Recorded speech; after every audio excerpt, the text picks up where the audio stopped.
2025 లేదా 26లో డిగ్రీ లేదా బీటెక్ చదివారా? సాఫ్ట్వేర్ జాబ్ కోసం ఎదురు చూస్తున్నారా? అయితే కోడ్ జ్ఞాన్ 100 డేస్ కోర్సులో చేరండి, జాబ్ సాధించండి. ప్రతి స్టూడెంట్కి ఉండేటువంటి ఒక డౌట్ ఉందండి. కంపెనీస్ ఏఐ స్కిల్ని ఎలా టెస్ట్ చేస్తున్నాయి అని. ఎందుకంటే వాళ్ళు వెళ్ళేంత వరకు కొంతమందికి తెలియట్లేదు.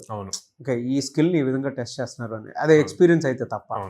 సో మీ దగ్గర చాలా కంపెనీస్ వస్తూ ఉంటాయి అండ్ చాలా మంది నెట్వర్క్ తోటి అసోసియేషన్ ఉంటుంది కాబట్టి అడుగుతున్నాను, ఏఐ స్కిల్ ఎలా టెస్ట్ చేస్తున్నాయి అసలు? సో బేసిక్గా ప్రతి కంపెనీ ఏఐ స్కిల్ని టెస్ట్ చేస్తారు అంటే లేదండి, డిపెండ్స్ ఆన్ ద రోల్, వాళ్ళ పొజిషన్ ని బట్టి టెస్ట్ చేస్తాయి అనమాట. ఓకే, సో ఇలా టెస్ట్ చేసేటప్పుడు ఇంటర్వ్యూలో బేసిక్గా వీళ్ళు రెజ్యూమ్లో మెన్షన్ చేస్తారు. ఓకే, ఏఐ మాకు తెలుసు అన్న పాయింట్లు, వాళ్ళకి తెలిసిన పాయింట్స్ అన్ని మెన్షన్ చేస్తారు. అక్కడ ప్రాక్టికల్ టెస్ట్ ఎక్కువ పెడతారండి. అంటే ఒక ప్రాబ్లం స్టేట్మెంట్ ఇస్తారు లేదా ఒక ఫీచర్ బిల్డ్ చేయమంటారు. సో ఇలా ప్రాక్టికల్ టెస్ట్ పెట్టినప్పుడు ఏఐ టూల్ ఏది యూజ్ చేయడానికి చూజ్ చేసుకుంటాం. మన దగ్గర హండ్రెడ్స్ ఆఫ్ ఏఐ టూల్స్ ఉన్నాయి, కానీ ఒక్కొక్క ప్రాబ్లం కి ఒక్కొక్క పర్టికులర్ టూల్ బాగా రిజల్ట్ ఇస్తుంది అనమాట. సో వీళ్ళకి ఆ టూల్ ఉన్న ప్రాబ్లం స్టేట్మెంట్ ని అర్థం చేసుకొని ఆ టూల్ ని ఎలా చూజ్ చేసుకుంటున్నారు అన్నది ఫస్ట్ కన్సిడర్ చేస్తారు. సెకండ్, దాంట్లో రాసే ప్రాంప్ట్ రాయాలి అంటే ప్రాబ్లం స్టేట్మెంట్ గానీ లేదా ఫీచర్ బిల్డ్ చేయమని ఇచ్చింది క్లియర్ గా అర్థమై ఉండాలి. అప్పుడు దాన్ని మెన్షన్ చేస్తారు. సో ఆ ప్రాంప్ట్ ఏ విధంగా రాశారు అన్నది చూస్తారు. 3, ఏ ఇచ్చిన ఆన్సర్ లో కరెక్షన్స్ ఏం చేశారు, మిస్టేక్స్ ఉంటాయి. ప్రతిదీ డైరెక్ట్ గా ప్రాపర్ సొల్యూషన్ ఇవ్వదండి, ఏ కూడా లిమిటెడ్ ఉంటది. సో మనం మన ప్రాజెక్ట్ కి తగ్గట్టు కరెక్షన్స్ ఏం చేశాము అన్నది క్వశ్చన్ అడుగుతారు. సో ఇవి రియల్ టైం ఎక్స్ప్లెయిన్ చేయాలి.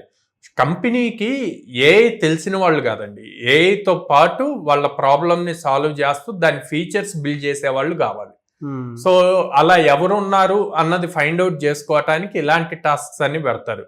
ఓకే, మీరు ప్రాంప్ట్ ఇచ్చారు, ప్రాంప్ట్ లో ఈ పర్టికులర్ థింగ్స్ ఎందుకు మిస్ అయినాయి అని చెప్పి ప్రాబ్లం స్టేట్మెంట్ రిలేటెడ్ అడుగుతారు. అంటే అప్పుడు ఏంటి పాయింట్, ప్రాబ్లం స్టేట్మెంట్ ప్రాపర్ గా అర్థం చేసుకోలేదు అన్నది తెలుస్తుంది. ఫీచర్ బిల్డ్ చేసేటప్పుడు ఓకే, ఈ ఆప్షన్ ఎందుకు అడగలేదు మీరు ఏఐని అని చెప్పి అడుగుతారు. ఓకే, ఏఐ ఈ ఆప్షన్స్ ఇచ్చింది కదా, ఓకే మనలాంటి సిమిలర్ దాంట్లో ఈ ఆప్షన్ కూడా ఉంది కదా, ఏఐ ఎందుకు అది ఇవ్వలేదు, మీరు ఎందుకు కరెక్ట్ చేయలేదు అని చెప్పి అడుగుతారు. సో ఇవన్నీ కూడా మనం ఏ లెవెల్ ఆఫ్ యూసేజ్ చేస్తున్నాం ఏఐని, బ్లైండ్ గా ఇచ్చిన ప్రాబ్లం స్టేట్మెంట్ ని ఏఐతో బిల్డ్ చేస్తున్నామా, లేదా మనకున్న నాలెడ్జ్ తో ఏఐ హెల్ప్ తీసుకొని నెక్స్ట్ లెవెల్ ది బిల్డ్ చేస్తున్నామా. సో ఈ డిఫరెన్స్ చూడటం కోసం ఇంటర్వ్యూలో మీకు ఏఐ తెలుసా అన్నది ప్రాపర్ గా చెక్ చేస్తారండి.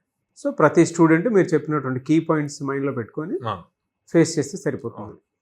రోల్కి తగ్గట్టు ఉంటుంది అంతే, ఇంకా అంతే. రోల్ బేస్ చేసుకొని పొజిషన్ బేస్ చేసుకొని ఉంటుంది. ప్రతి ఒక్కళ్ళకి ఏఐ తెలియాలి అన్నది ఏమీ లేదు.